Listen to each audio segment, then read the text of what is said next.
So while I was browsing online, I came across this ad that really piqued my curiosity. Now, keep in mind here that we're in the middle of winter here in Maine. I mean, it is, negative temperatures, snow on the ground, so this really isn't the time as a seller to be selling a motorcycle. So the ad was for a 2003 Suzuki street bike with 11,000 miles on it. I started looking over the guy's Facebook page. He had pictures dating back to about 10 years with this bike. So I kind of figured, the guy's had the bike for a while. It probably hasn't been hot rodded. It probably took pretty good care of it. So I grabbed my father-in-law. We hook on to the pile trailer. If you haven't seen that build, I'll put a link up above. And we head to this guy's house, which is about an hour away. Now, meanwhile, it's a freaking blizzard when we're doing this. The snow is coming down in buckets. So my father-in-law and I, we pull in the driveway, and the guy's got the garage door up to his garage, and the bike's already running. And from a distance, the thing looks awesome. So we get out, I go look at it. It sounds good. It's got a pipe on it, and the closer I get, I start seeing problems. It's obviously been dropped. The tank's got a problem with it. The paint's all stripped. It looked like somebody dumped gas and it peeled the paint off it. I can see on one side of it that somebody tried to fix it and it looked like they did a real shoddy job. It was a mess. And the registration tag showed that it hadn't been registered in 4 years. So not only did it look a little rough, it also has been sitting for a while. So I looked it over a little bit. I mean, what are you going to do? You're not going to take it for a ride. It's in the middle of a snowstorm. Made him an offer, and he said, no, I can't. There's no way I can do that. I said, okay. Well, my father-in-law and I turned around. We started walking off, and he's like, yep, whatever. Let's do it. And we signed the deal. The first thing we're going to do is we got to take off all the plastics and fix all that broken stuff. So the video will start on the day I pick up this motorcycle. Hope you enjoy this series.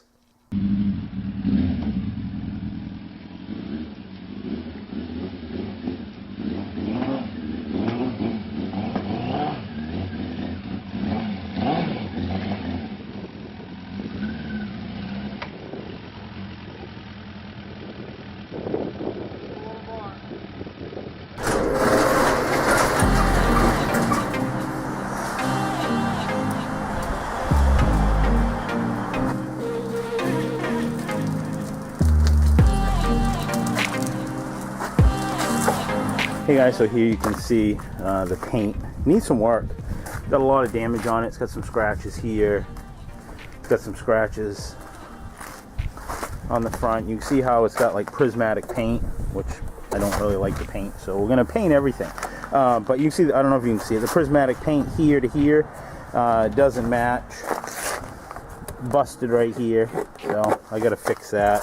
Got another scratch here. The tank looks bad, but yeah, I mean, all in all, I guess it's not my thing. I'm just not liking the prismatic paint. I mean, some might, but to me it just kind of looks I don't know.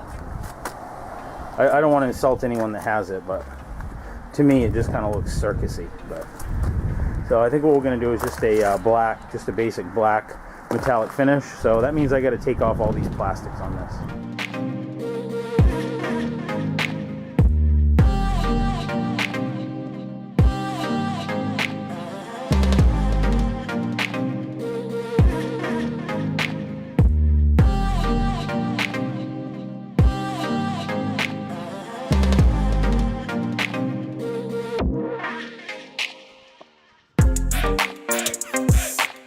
Got it all stripped down now.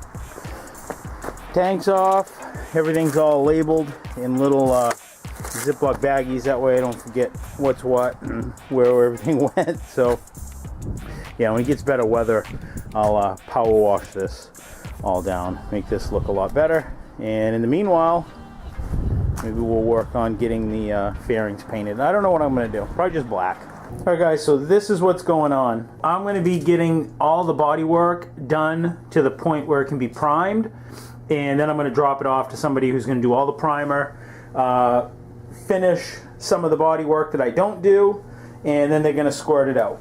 And so here's a rear tail section, obviously the gas tank. I got another box of parts here which we'll talk about in detail when we get to them. And I've got some side fairings. Now you can see that it's got some damage here and there. It's got something going on here. I don't quite know what, but it's broken here. So I think somebody might have tipped over with it or something, I don't know. But they used what appears to me to be Bondo on the inside, and that's not the proper fix. And they were hoping that the Bondo would somehow make it solid again, but that's not how you fix it. So what we're going to do is we're going to grind this out, get rid of it. Once we do that, then we can start sanding down on the outside and start doing the body work.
Guys, and it's going to be hard to see, but I'm going to do my best. Inside here, you might have to take my word for it, it says ABS. Okay, that's what this is made out of, ABS. Then it has another letter beside it, ABS. The components in this stuff are ABS plastic, MEK or methyl ethyl ketone, and acetone. So those are both thinners and reducers, and they acetone and MEK evaporate fairly quick. So in other words, if you dump this out and once the solvents evaporate, it just leaves behind ABS. So that's what we are going to do here. I'm going to try to put a thin layer on our patch. You can see I've grooved it all out, tried to get the pieces back together. Here, I might just try to put a backer in there of tape on the back side. I don't know how that's going to work. If I had, I wish I had a piece of ABS plastic, because I'd actually cut out a piece and put it in there, but I don't know. We'll see. And yeah, so I'm just going to brush it on. It's going to probably take 24 hours for this to cure, and we'll see what happens. I mean, I got nothing to lose, right? Worst case scenario is it doesn't work, but I think it will.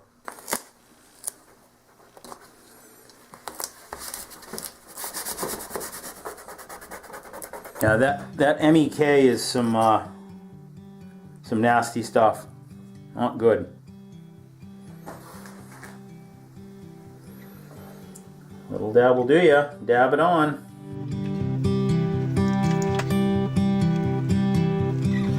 And I'm kind of work it around a little bit because I want to try to like agitate it into that joint to help soften up that original ABS plastic that's there.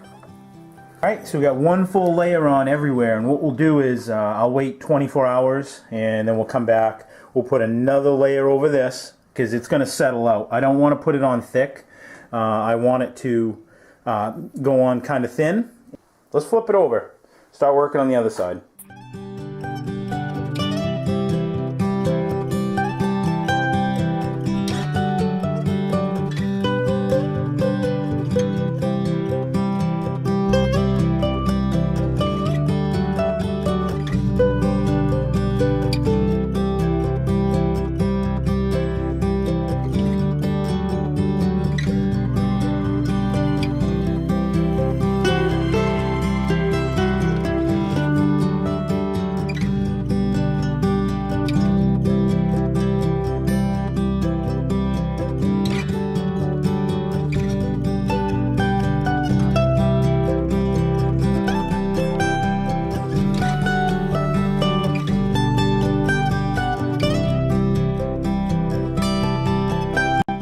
The finish repair. It's not 100% perfect. It's got a little bit of a low spot here, and I can feel a little bit of a hump right here, but all in all, it's pretty good. But I am done fussing with it. It's good and solid. I'm going to let the bodywork guy just do whatever he's got to do. A little bit of skim coat. He said just get it sanded and he would take care of the rest. But I really wanted to get this as close as you can see right there, a little shiny spot. It's a little low right there. But he said, you know, get as close as you can get it and he'll take care of the rest. So this ABS plastic repair thing, it works awesome. Now let me show you what I did on the back side. So I put the ABS plastic all around. You didn't see me do the next step, but I put 2 coats on the back, and then I put some fiberglass mat on top of it. And you can just see kind of like all the way around the outline, and that's all one piece. It goes up and it goes around this little clip, and then it continues over here and goes back down. So all that's doing is that's just reinforcing that back so that none of this re-cracks again, just to help tie it all together. Now when I put the ABS on the back side of this, the cement, before putting on the this fiberglass mesh, as it was curing, the plastic was all like pliable. It was all mushy. So it was definitely the ABS, the solvents were definitely melting the existing plastic that was there and fusing the two together. Now all I got to do is get these plastics off to the bodywork guy so he can squirt them out with paint. And while that's happening, we're going to be putting on a new tire, rebuilding the forks, and God only knows what else. What we got to do is we got to get the front tire off, and it'll give us an opportunity to check things out. But you can see this is just the light dangling from the fairings being off. But you see all that brown in there? That's the leaking fork seals. You can see they're leaking pretty bad right there.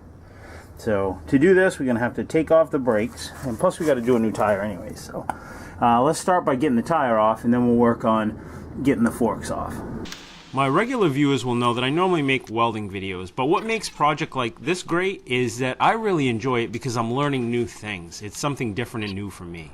We'll just hang those up out of the way with some string. Now I just got to loosen this pinch bolt. Alright, so now what I got to do is I got to loosen up this axle bolt. And I'll tell you what, this thing was brutal. This is 12 millimeter. My service manual actually showed it as being a bolt with a nut on the other side, but it's clearly not.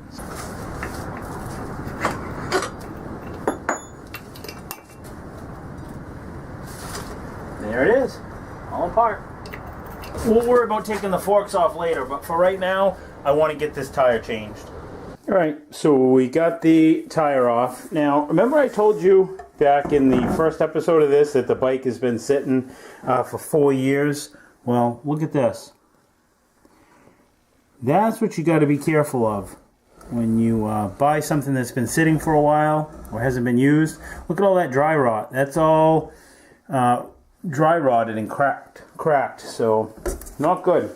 You see that? 03, 09? That means that this tire was manufactured on the 3rd week of 2009. And look at that weight. I bet that that's an original weight to this wheel. It actually says Japan on it. First thing we'll do is start by getting the valve core out of the valve piece. The joys of having big hands.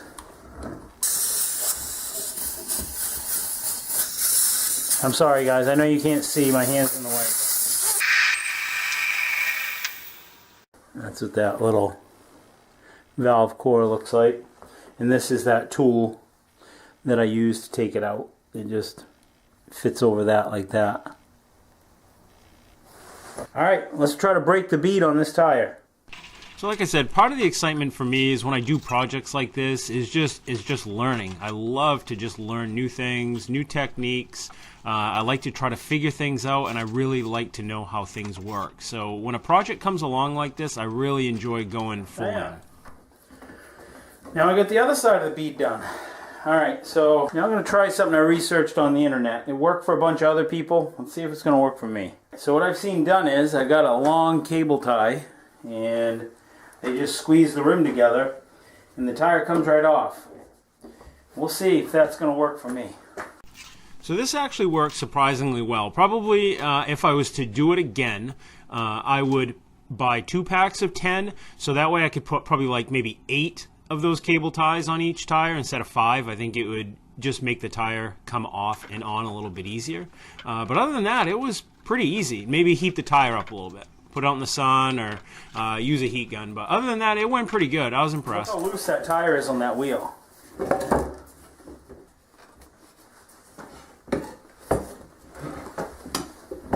Wow, that went right up over the wheel. Very easily. Oh yeah, this is going to be super easy. I can almost pull this other side up over here by hand. Pretty close to it.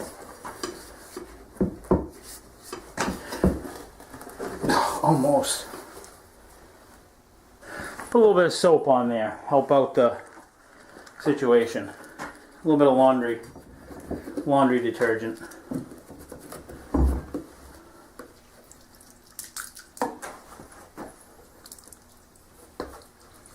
There we go.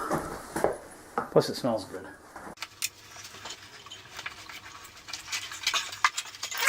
And it's off. Yay! There it is. Wasn't too bad. If you guys are looking to buy a motorcycle used, look at the date of the tire, and that'll give you an indication of how it was maintained, how much it was ridden, and I don't know. You don't want to drive on dry, rotted, and cracked tires. Super dangerous. So let's get going. So now that we've got the wheel all cleaned up, what we'll do is we'll put a new valve stem in it. You see that? It's actually got like a little rip or a tear. And even if it didn't, it's a good time to put one in now. I don't know if you can read that right there, but it says TR413. So you go to your local Walmart and pick up one of these for a couple bucks, and it gives you enough to do the front tire and the back tire.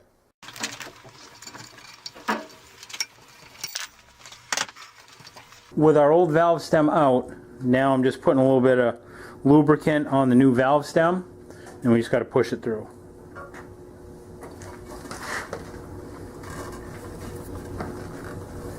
Alright, so the next thing I want to do is I want to find the heavy part of the rim so that I can put the tire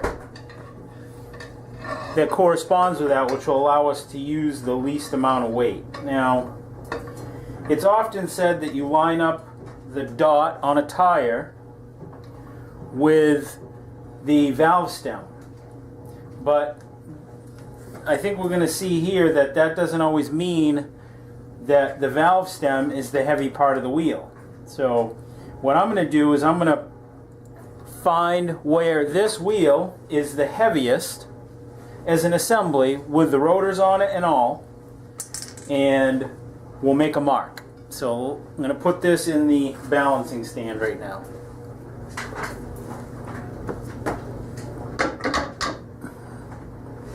Ready?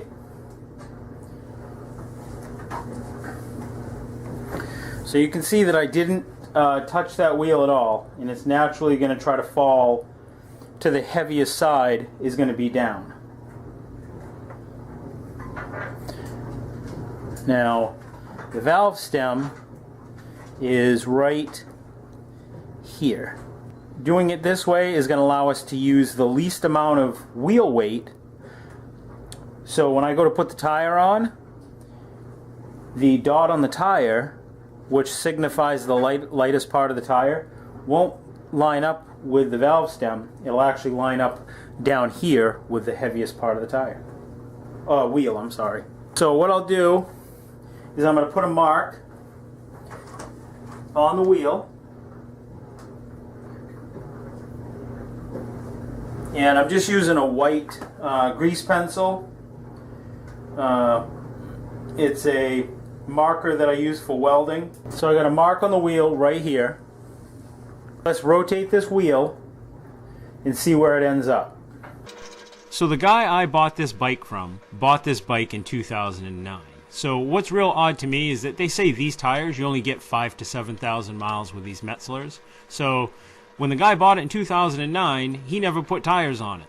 And he had it for 10 years. So he didn't use it much. All right, it's come to rest. And there we are again. The mark is right back down to the bottom again. So that's the heavy part of the wheel. What I'm going to do now is I'm going to take the wheel off the balancer and we're going to put the tire on.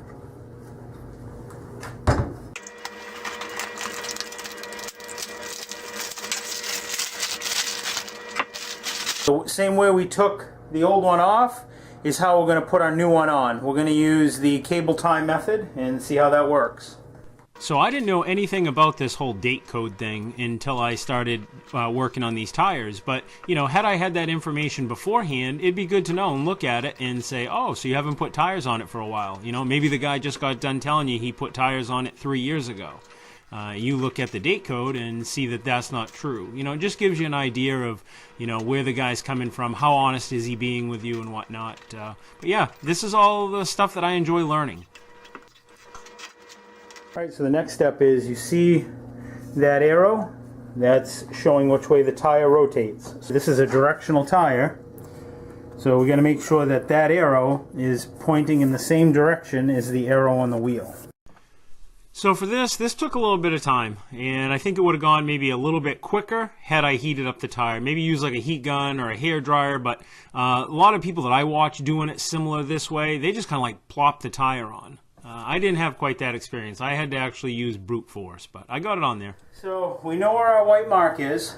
Now what we got to do is find the red dot on the tire and line that up with that. So here's our white dot, white line on the rim. Remember, that was the heavy part. And there's our red dot on the tire.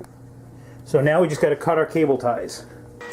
So my wife was in the workshop for this next part that we do. I think you'll find it kind of funny.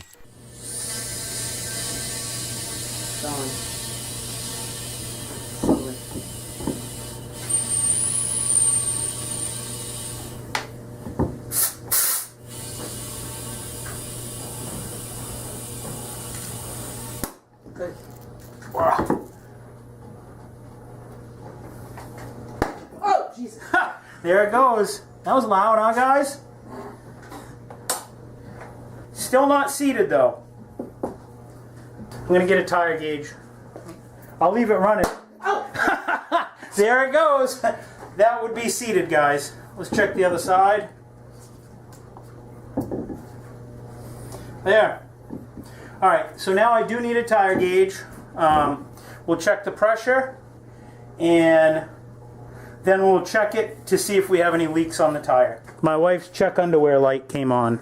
Just using the same laundry detergent that we sprayed before. Now, if we had some leaks, you'd see a bunch of bubbling around here. So we have no leaks there. We will check our valve core.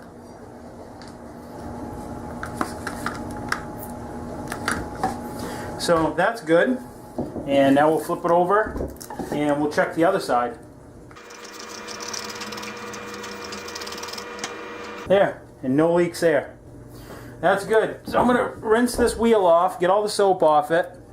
I'm going to take the sticker off it, get that off, and rinse the tire down, dry it, and then we're going to balance it.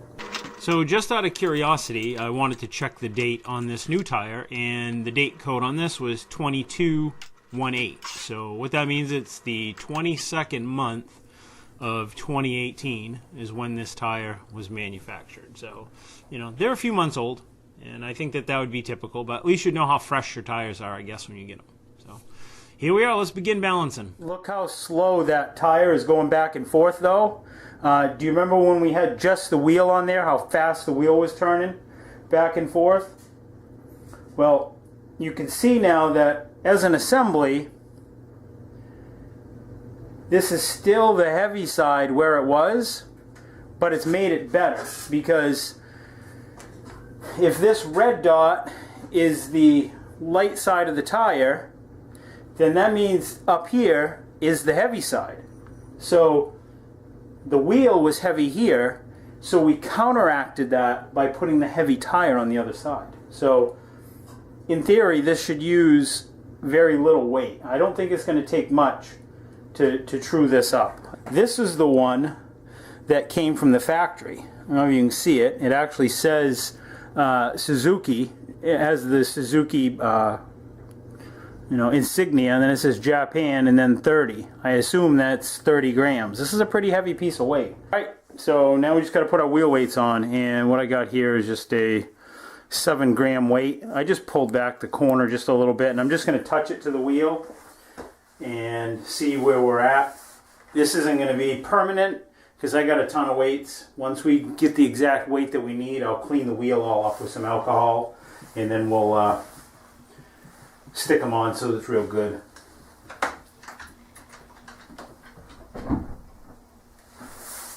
But this will give us an idea of how close we are.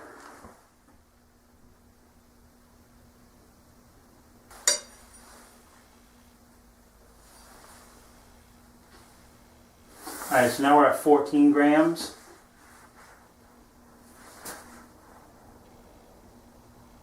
And we're still heavy.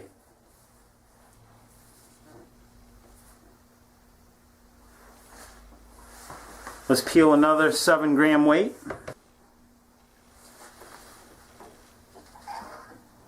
Alright, so here's 21 grams now.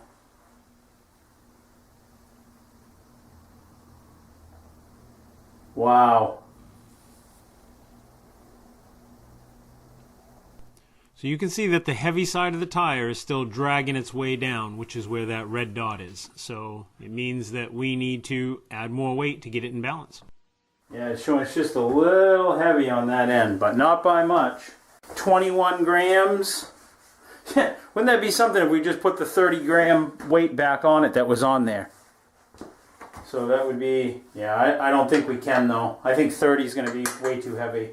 So this will be 28 grams right here.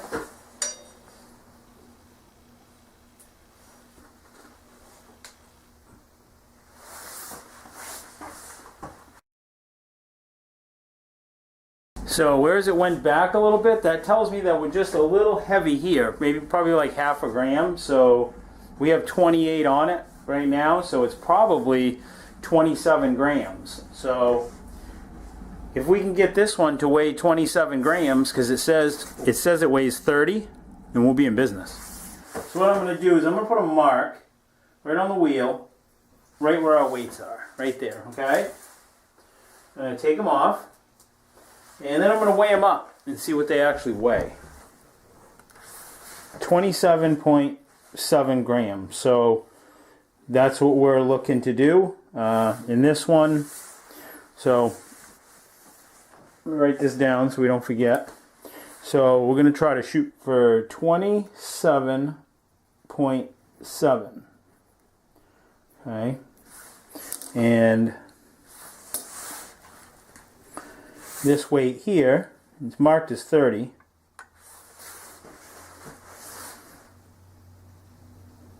$29.6.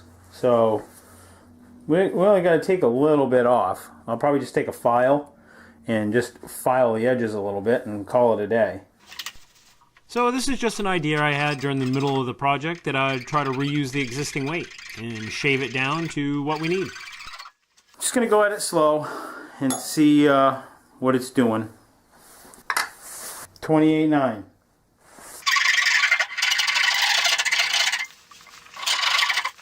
28.5.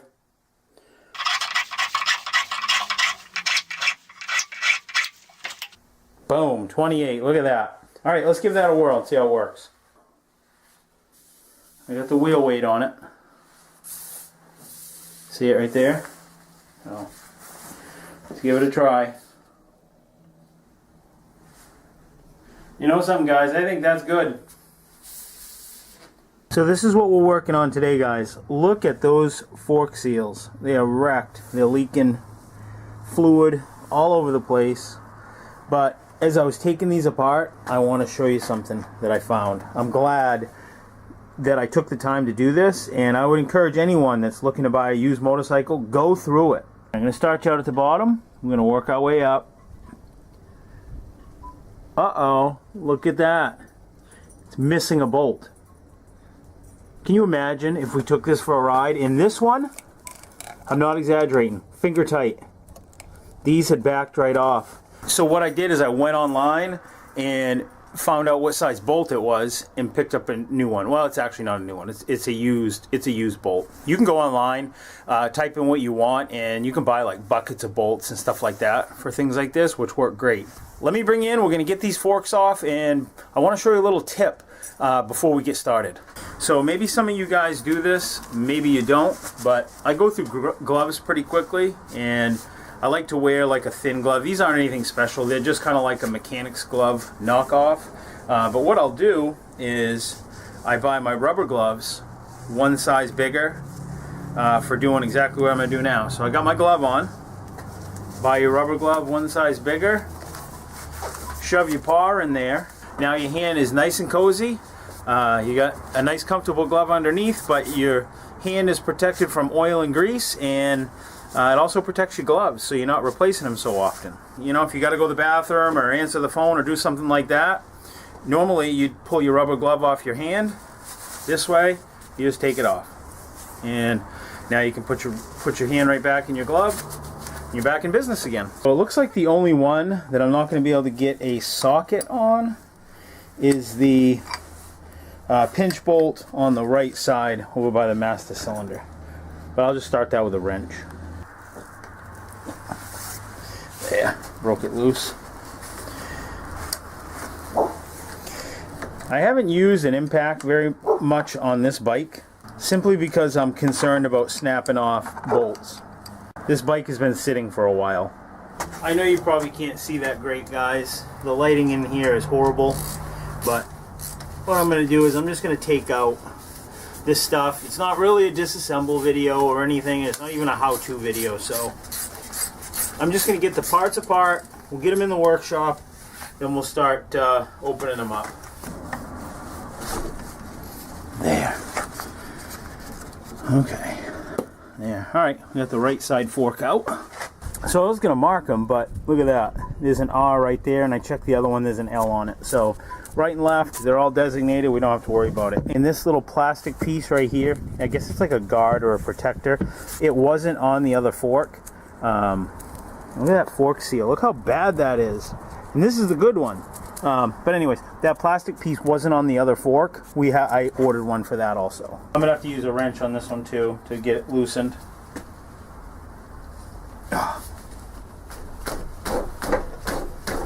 Wow, this one's tight.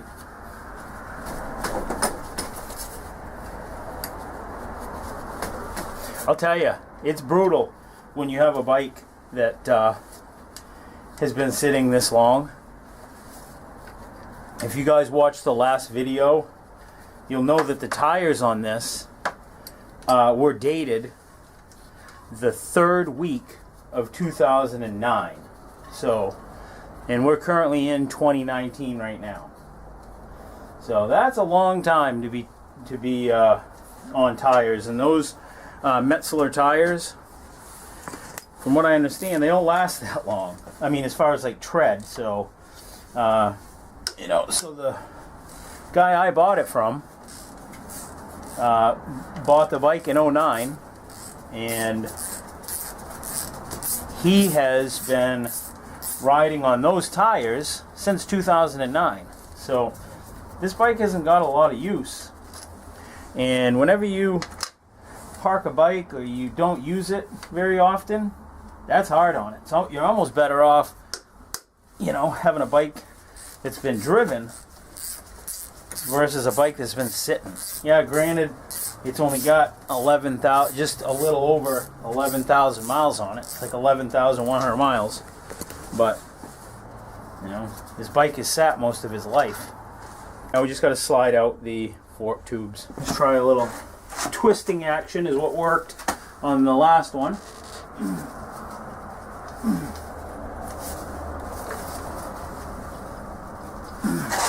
That's not working so hot. Let me give it a little persuasion with a piece of plastic. This one's being stubborn.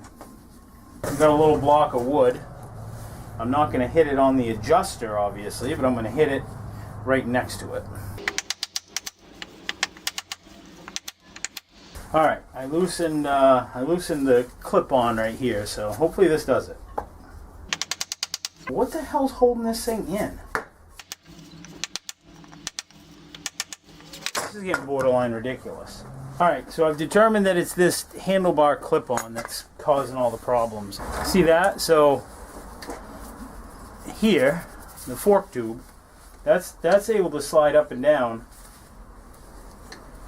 in the upper and lower part of the steering thing, but it's hitched into this for some reason, and there's no pinch bolts that hold this on. So it's obviously just corroded. So I'll have to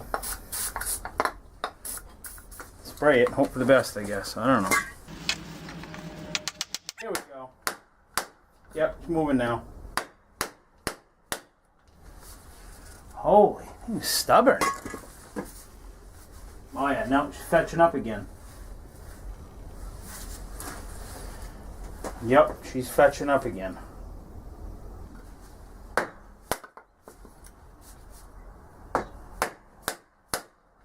Well, it's moving, but it's going slow. I'm going to have to grab a socket and put it over the top of this like a bushing. Here we go. Finally.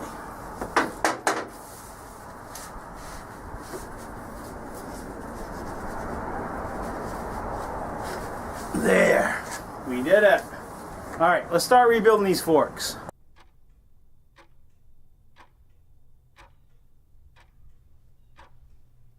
All right, guys, change of plans, bad news. So as you can see, I'm all set up and I've been disassembling the forks, and I got the new bushings and seal kit, and look at this. I don't even have to zoom in. Look how bad that is. And these forks got a massive nick in it. So, and there's actually another one right there. Let me bring in onto these forks. I've looked into it a little bit more.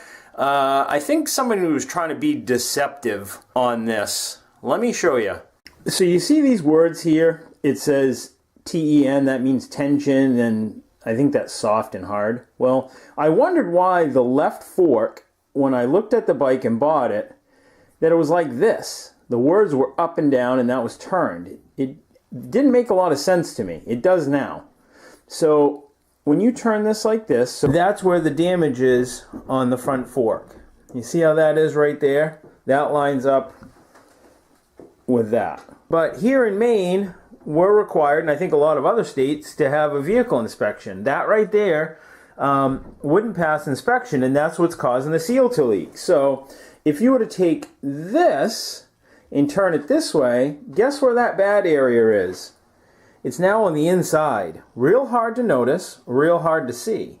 So I suppose if you were to get your motorcycle inspected, just before you drove into the inspection place, you wiped the forks all off, wiped up any signs of any leaks, and you drove it into the inspection station. They probably wouldn't see that nick because it would be turned in towards the inside, kind of like towards the steering stem. Be real hard to see. So I could be wrong, but it seems to me that somebody was trying to be deceptive. Somebody was trying to hide the fact that that fork had damage. And I don't think it was recently turned because it was so difficult to get it out. It had been in there for a long time. I've located a set of forks on eBay. They're out in Oregon, completely across the country from where I am right now. I bought them as a pair, and we're going to replace the left and the right side forks. They look great. They're all factory, and they've got the original seals and dust seals in them with no leaks, and the chromes look really good.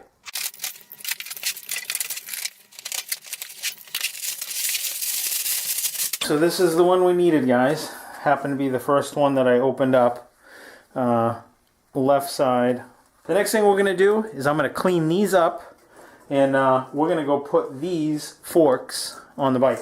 We don't even have to mess with seals anymore. Since the original factory seals aren't leaking, and the dust seals look really good, no sense of messing with it. And we already have a rebuild kit if we need it. Oh guys, it gets even better. You gotta see this. So I told you guys in episode 3 that I suspect that this bike had been crashed because we had this damage on the left fork. So I ended up buying a whole pair. But if you haven't seen that, go watch that video. It's a pretty good video. And but check this out. Look at that thing. It's bent. Thing's crookeder than a dog's hind leg. Check it out. That's bad. So yeah, I think that does confirm that this bike did get crashed. And I'll tell you what though, I'm some glad I bought the pair, because initially I was just going to try to buy the one side. And I'm like, well, I really want to do it as a pair.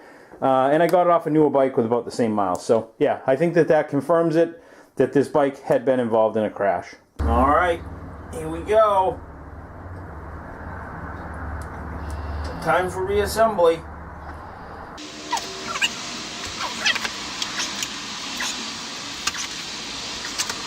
Now what I'm going to do is I will just snug everything up by hand for right now, and then I'll go through with the proper torque specs and just torque everything on this bike, including these forks.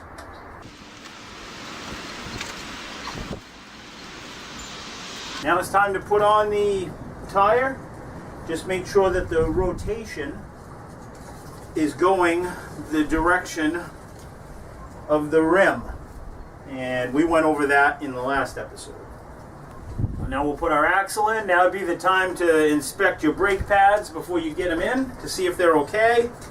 Because now would be an easy time to put brake pads on. We'll put a little grease on our axle shaft. Just a thin layer.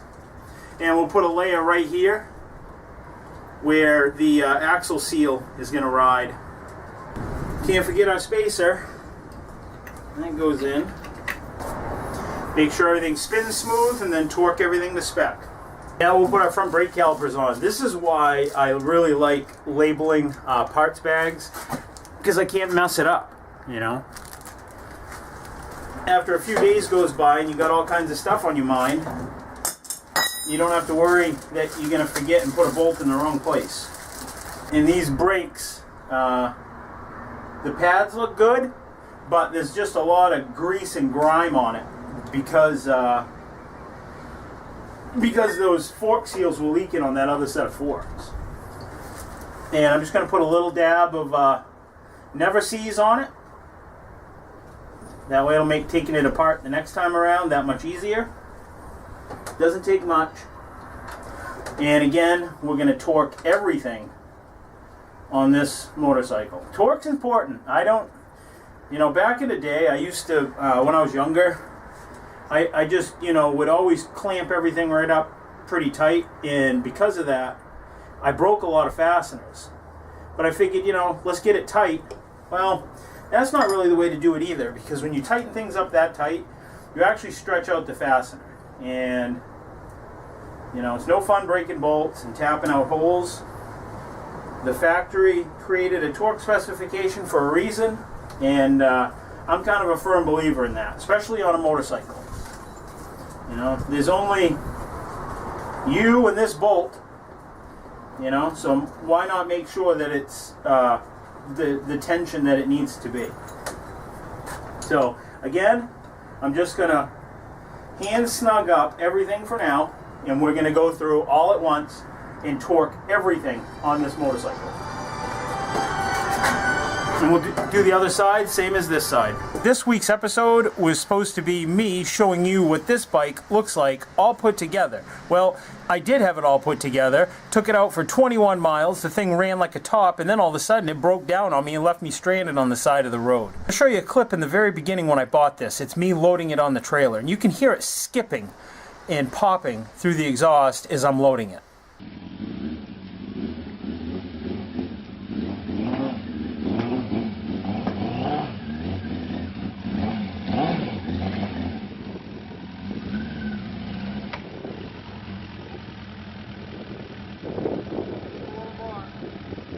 Now, if you guys have been following along with this project, you'll know that this bike is set for 4 years. I figured the carbs were dirty, and a simple fix would be to put some cleaner in it. So I went to Walmart, and I picked up a can of this Berryman's B12 Chem Tool, and I put 4 ounces of it in the gas tank to 5 gallons of gas, hoping that it would clean it out. So after I put the Berryman's in it, it started really running good. It ran awesome. It ran so good that I was getting ready to put it back together. So what I did was, I figured before I put it together, I got the plastics back, I was going to power wash everything. When I finished power washing it, I wanted to take it for a quick ride to evaporate any moisture or anything that could have gotten in the electronics. So I fired it up and took it up the road. Thing ran great. Got it home, parked it, and I had planned on putting it all back together. In the interim, within maybe 10 or 15 minutes, I started the motorcycle again, and it ran terrible again. It kind of ran like it did back when I first bought it on the video clip I just showed you. Let me show you what I found while I was troubleshooting what was wrong with it. I pulled off the gas tank because it's only running on 3 cylinders. I fired it up, and immediately this pipe was hot. This one was cold, hot, hot. So the second cylinder is not firing. So I pulled the gas tank off and look down inside there. That's water in there. I don't know if you can see that, but there's water down inside that cylinder. Hopefully I can get that out of there. So it was clear to me at that point that the second spark plug in wasn't getting any spark because the exhaust was cool. So that prompted me to remove all the plugs, and then I saw that they needed to be changed because they look bad. Here are 3 of those 4 plugs. They needed to be replaced. So I picked up 4 new plugs, installed them, took the bike for a ride. The thing ran great. I only drove just a little ways. Put the bike all back together, got it inspected at the inspection station, and then drove it for 21 miles. I almost made it home, and the bike died. Completely died out on me. Acted like it ran out of fuel. I shut the bike off, started it back up, and now it seemed like it was running on just 3 cylinders. But now I got it started, nursed it home, almost made it to my dooryard, and it broke down right in front of the neighbor's house. I ended up pushing it into my driveway. I stripped all the plastic back off the bike, which was very discouraging considering how I had just finished getting it all back together.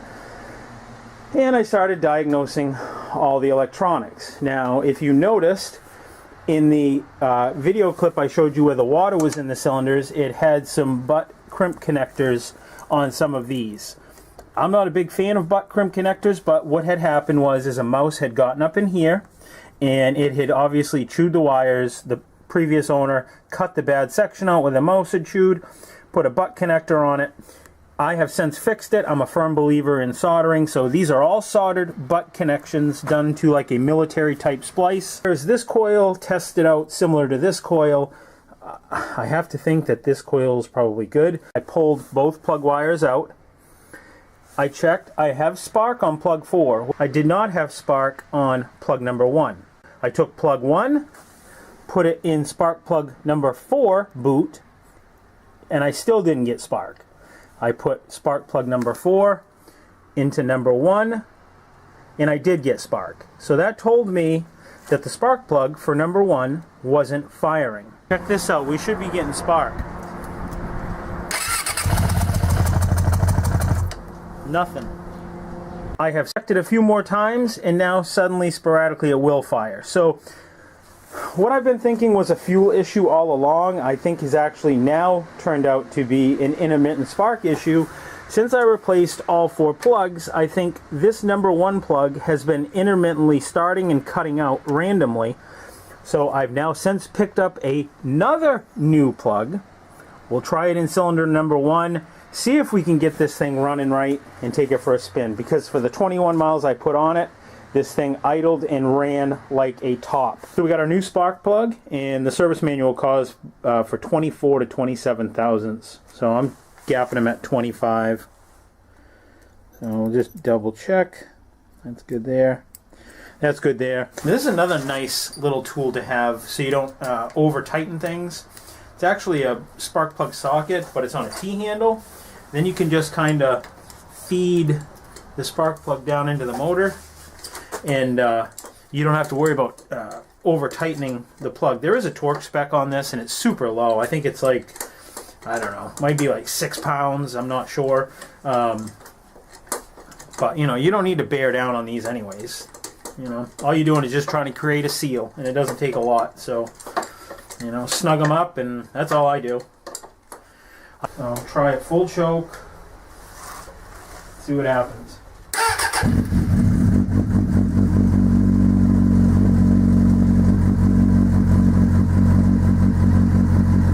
Wow. It actually sounds pretty good, guys. And it sounds like it's running on all cylinders.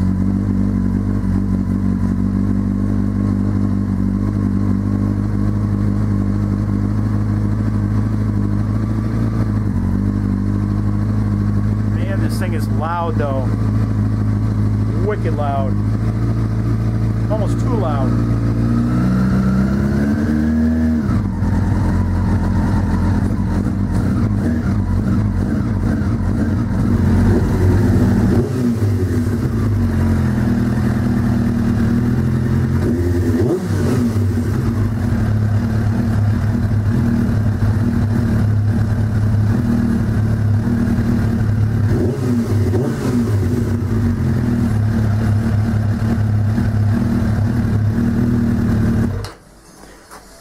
I don't know, guys. I mean, this thing seems to be running perfect right now, but I'm not ready to put all the body work back on it yet.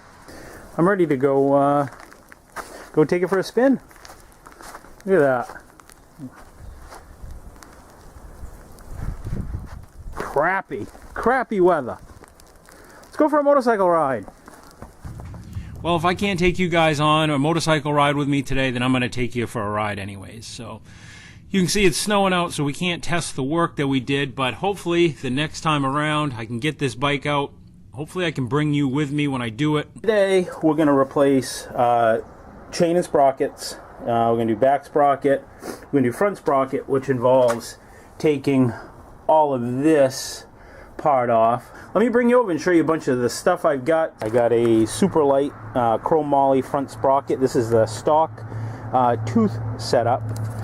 But I went on the back, I changed the gearing on it. I went with a JT sprocket. I went with a taller gear, so this is going to give me a lower RPM at cruising speed. We've got a DID X-ring chain, 530, and that's the size that came factory, 530. And carburetor sync tool, so we can sync the carburetors. I got a spare gas tank. It's a remote fuel tank, so this will allow us to run the motorcycle with the gas tank off. Got some chain lube, valve adjustment tools, 32mm socket, because that's what size the front sprocket nut is. I got a Motion Pro cable luber, so while we have the clutch cable apart in that assembly, might as well lube the clutch cable up, because I'm sure that's never been done in the last umpteen years. And we got a PBR chain tool, which this is a breaker and a set made by Motion Pro. Remember the last time, a couple episodes back, I'll put a link up there if you haven't seen the others, that the clip-ons were missing some like little decorative pieces, so I got those. Some more of the same, and got a new oil filter, Suzuki oil filter, factory, for when we do another oil change on it. And this is one of those little cap pieces. This one was missing, this one was in, so yeah. Just don't like looking at odd stuff like that. So all I'm doing here is I'm just taking a Sharpie and I'm putting a mark on the shifting shaft and the shifting bracket, just so that when I go to put it all back together, I can line up those match marks. I drew a little diagram. That way I know where the bolts go or I take them out. So, just like that. That way I won't get them all fouled up. The old memory ain't quite what she used to be. That was never actually that good anyway, so. You know, as you guys do this stuff, just take lots of pictures. I would encourage you to, you know, that's what I do, and I find that it helps me quite a bit. Oh yeah, look at that. See, those are all different lengths. See how much longer this one is than the one I just took out? So that way I won't get it all screwed up. So I know exactly where they came out. So what are you working on? I'm trying to get the front sprocket off my motorcycle. For? Because I'm putting a new chain and sprocket on it. Okay. Well, I'm going to let you go. All right. If you need anything, let me know. You got it. I love you. I love you more. All right. Thanks for calling mine. You're welcome. I love you. I love you more. Bye-bye. All right. Bye-bye. This is that 32 millimeter socket I picked up. So what I'm doing is I'm going to put my foot on the brake over here and then apply torque on this. What? Why'd that come off so easy? That was like not even tight.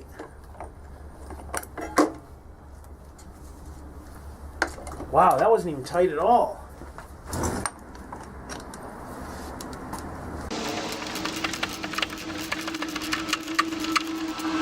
Huh.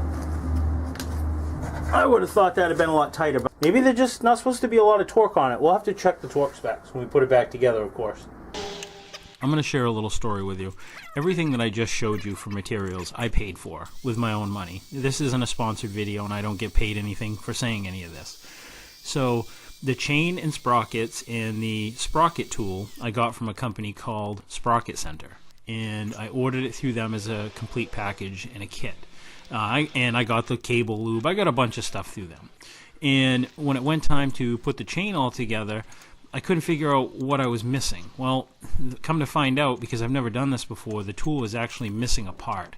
So I was a little disappointed because, you know, I kind of on a timeline here and I want to get things done. So I sent them an email and said, hey, I need this to get taken care of.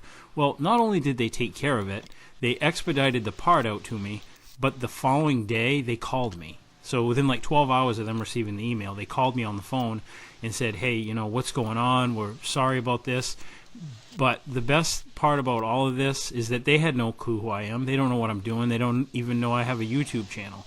The fact that they called me up and took care of this, customer service means a lot to me. So so I want to tell you guys, I guess, I think when somebody does a good job, it should be known. So from now on, I'll be getting all my stuff from Sprocket Center. And Sprocket Center, if you're listening and you ever do want to do a sponsored video, well, hey, look me up. Those little rubber bushings that you saw, that's to help dampen vibration. I ended up replacing all those too. So that's all new. And while we're right here, we might as well check the rear brake rotor torque. And the manual calls for 16.5 pounds. Not 16, not 17, 16.5. Double, triple, and quadruple check everything. Alright, so there's that. Then we had a washer that went on. Right there. Then this nut. And I'm going to clean it up and put a little dab of blue Loctite on it. One thing I found out after I did this project was that the front original stock sprocket has like a rubber vibration dampener on it. Well, the one I put on it doesn't. So I don't know if it's going to make a big deal or not. It might make it a little bit louder. I don't know. But I guess time will tell. We'll find out. Hey, Colton, you going to help Papa with the motorcycle? Are we helping Papa? Down low left. Hi, Colton. Say hi. You blow kisses? Motorcycle, yeah. You want to go check it out? The motorcycle. Vroom, vroom. So this will be the first bike that I've ever put a taller gear in, meaning that when I get on the highway, it's going to tack a lot less RPMs than it used to. Well, not a lot. About 2 to 3% maybe lower than what it would tack normally. So this is the first bike. I've always put a shorter gear in them so that I could take off quick and have a lot of torque. But I guess that's a sign I'm getting older now. So what I'm doing now, guys, is I'm just taking I got a dial. You can see it. Yeah, focus is real good. I got a dial indicator, and I'm just matching how far I'm pressing on this new link, this master link. I'm just measuring how far the original ones have been pressed on, and I'm just trying to make them the same, you know. I don't want to overpress it, so I'm just going a little bit at a time and then measuring it. 19, Okay, so they vary a little bit. We got 19 on a factory link, 28, and my master link that I just did is now what, 32.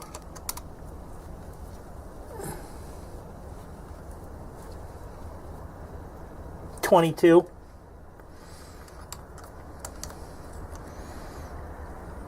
22, yeah. Depends on how you measure it. 29, yeah. 23. We're gonna call that good right there. I'm gonna squash that right there. Yeah, that's good. Now, back in the day, the younger me would have been fiddle farting around with that dial indicator for hours until I had the link precisely exact to the thousandths of all the others. You get older, it doesn't matter as much. We've already got the washer on it, right there. And the manual calls for Loctite and 83 pounds of torque.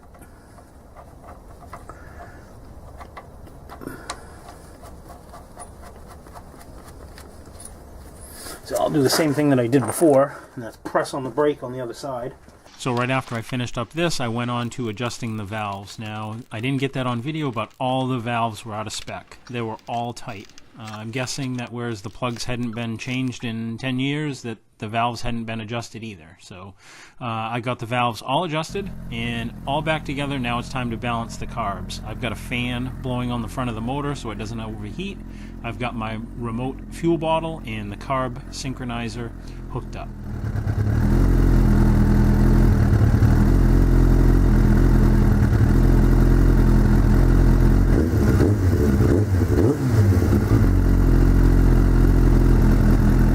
Trying to lower the needle on this carburetor to match the one on the left.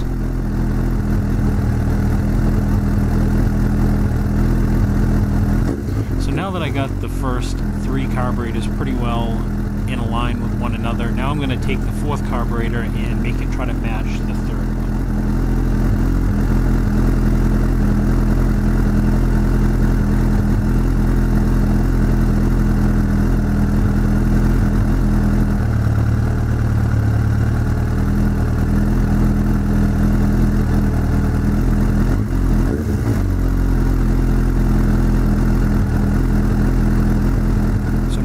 Carburetors 3 and 4 and 1 and 2 pretty much all identical.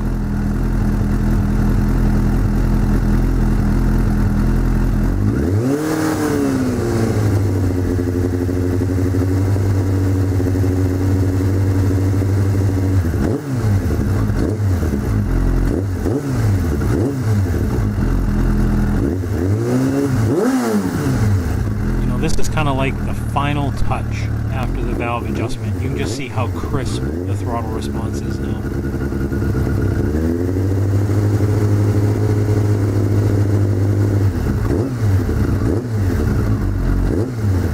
And the only thing left to do now is put it back together and take it out for a ride.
Okay guys, I woke up today with the expectations that I was going to do a video, but look at it out.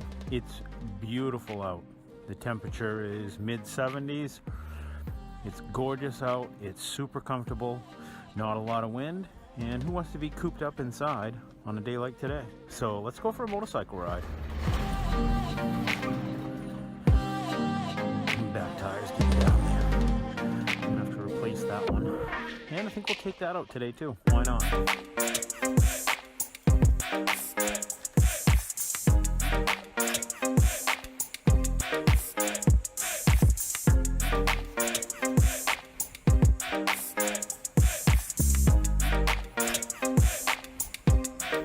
This bike's a little cold-blooded.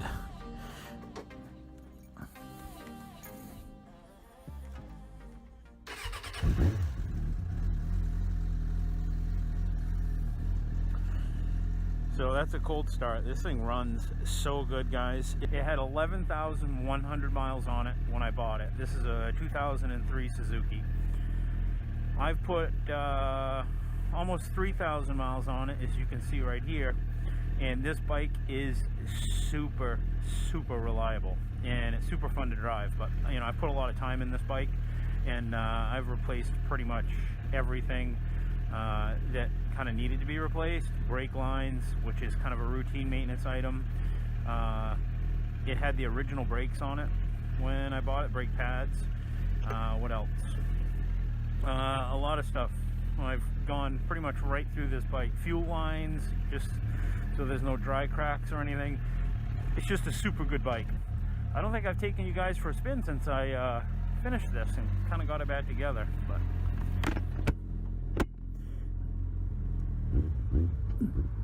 yeah, this is a super fun bike to drive though.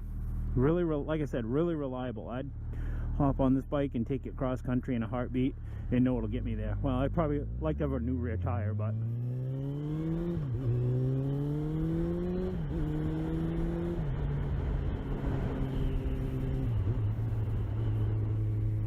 yeah, this is a real fun bike. So like I said, guys, it's a nice day out today, and we're gonna enjoy it while we can. And I figured you'd maybe enjoy me taking you along for a ride today.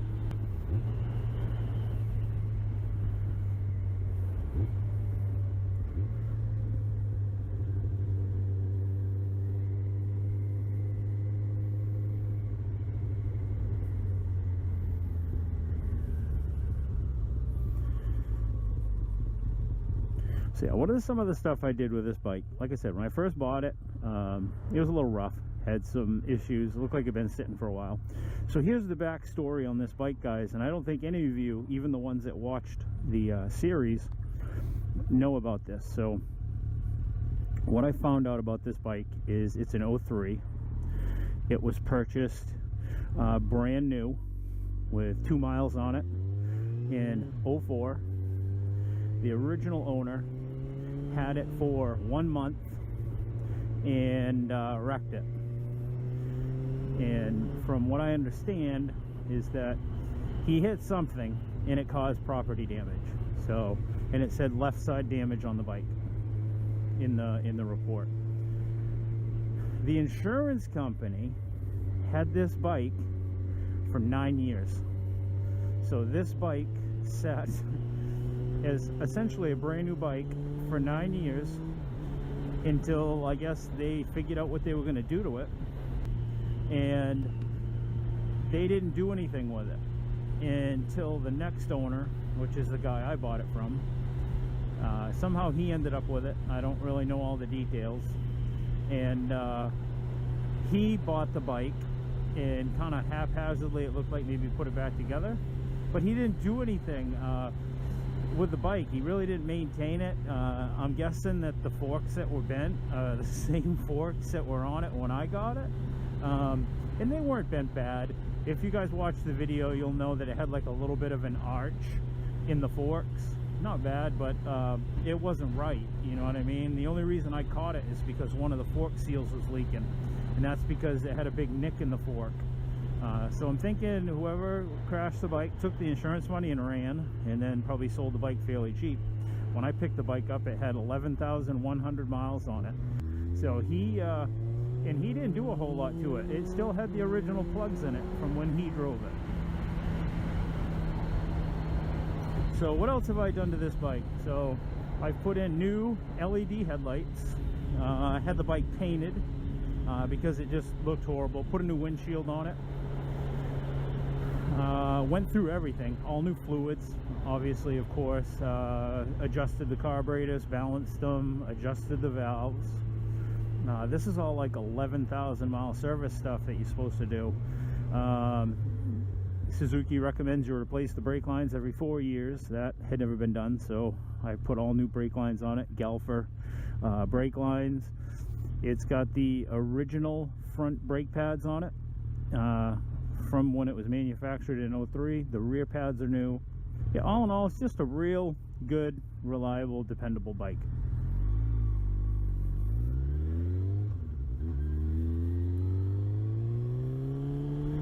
Cops are real thick out through here, so we got to be careful. We can't be breaking the law.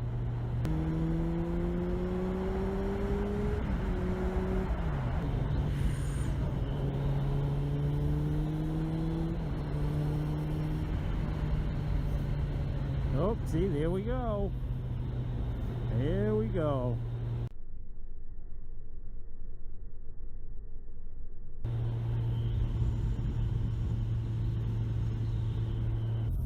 Yeah, I love this bike, guys. This bike is so much fun. I don't know why I like it so much. It's just, I don't know, it's just a comfortable bike. It rides good, it's smooth. I love it. So this is an 03. My Ninja 1000 is a 15. So this is, you know, my Ninja's 12 years newer than this. And when I get on this and I get on the Ninja, they feel kind of similar. I mean, comfort wise, this bike's pretty comfortable. The Ninja's comfortable. I don't know, I think it's real close. With two riders, the Ninja's way more comfortable. But this is just an all-around good bike. No, you know, vibrations aren't an issue. It's just a smooth bike, smooth, good handling bike. So if you guys are, you know, thinking that you want something that's kind of comfortable, it's got a sport bike appearance, but it kind of has that comfortable touring feel to it. Pick yourself up a Katana. I got nothing but good things to say about this. You know, inline 4-cylinder, this 600. You know, plenty of power, got all you need. You know, could have a little more grunt when you're riding 2-up, which is why I like the Ninja 1000, because it's got the saddlebags on it and all that stuff. So that makes it kind of nice for, you know, my wife and I. But you can easily ride 2-up on this, you know, no problem.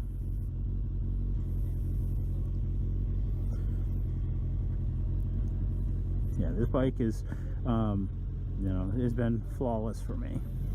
Oh, the Jeep took me on takeoff.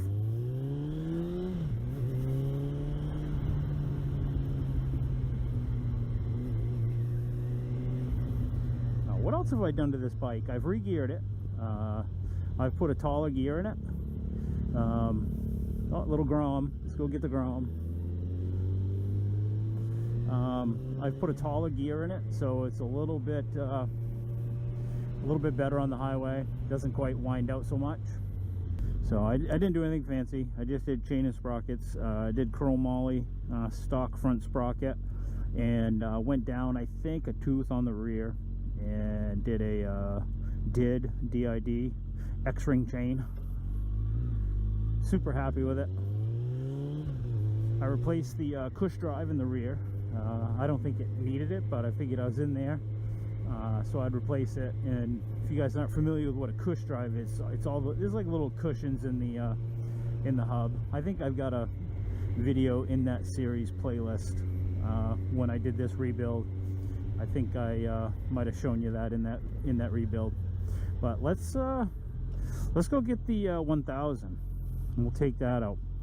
I love this bike. I guess maybe the reason I like this bike so much is that, I mean, I hate to say it, if I was to ever drop it, you know, not out a whole lot of money. You know, you drop the 2015 1000, it's going to cost you some coin to fix it. You know, it was kind of nice, guys, to play hooky a little bit, you know, kind of like I'm on vacation. It's hard to make a video every single week sometimes, you know what I mean? I had all intentions this morning when I got up of doing it, but then I looked outside and I said, you know what, it's too nice out to be cooped up in the workshop. I want to be out, I want to ride. Summer's almost over, so, you know, what I do, just so you guys are wondering, yeah, I got both bikes. I use this as my daily driver. I take this pretty much everywhere around town, back and forth. This is like my daily. I do have a car, but I just drive this whenever, all the time. And I use my 1000 for kind of like weekend trips for my wife and I. For the most part, it just sits in the garage, and that way I'm not piling mileage on it. And if I ever decide I want to trade it or whatever, I'll get a higher trade-in value because it won't have all those miles racked up. But, you know, the value on this bike is already depreciated. The fact that the bike had been crashed takes away a lot from it. But I'll tell you what, this would make somebody an awesome bike. I'm never getting rid of this bike. This, you know, well, never is a long time. I'm sure at some point I probably will, but it'll be a long time. I'll have this bike for a real long while just because the bike's so reliable. You know, this bike is as reliable as any brand new bike that you'd have, you know what I mean?